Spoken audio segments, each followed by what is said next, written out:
Ассаламу алейкум. Жамат, мына пробка башталды, төө ашу. Вообще каша, короче, сеп-пеп, ала чыккыла. Вообще жол каша, эч сүрүлгөн эмес эне. Наркот, гололед. Видеого лайк басып, жана каналыбыздагы эң туура жазуучуларыбыздын катарына кошулуп, подписаться деген кнопканы басып, жанындагы коңгуроочону сөзсүз түрдө басып коюңуздар.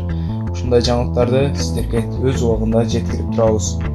Бишкек-Ош-Унаа жолунун төө ашуусунда кар калың жаап, бороон болуп, кардын калыңдыгы 25 сантиметрге чейин жеткен. Бул тууралуу Транспорт жана коммуникациялар министрлиги билдирди. Маалыматка караганда жолдун көрүнүшү видимость начар. Бишкек-Ош-Унаа жолунун 132-136 тилкесинде өтүү бир гана Ош багытына жүргүзүлүүдө. Жеңил унаалар үчүн жол кыймылы татаал, оор жүк ташуучу унаалар үчүн убактылуу чектөө киргизилди.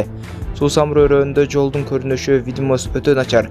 Бишкек-Ош-Унаа жолунун 162 километри, 174 километрине чейин кар жаап бороон жүрүүдө.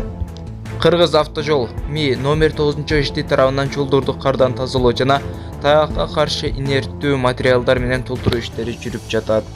Аба ырайына байланыштуу ашуу аймактарына чыга турган айдоочуларга жайкы дөңгөлөктөрүн кышкы дөңгөлөккө алмаштырып, кар чынжыржыларын алып жүрүүнү министрлик сунуштайт.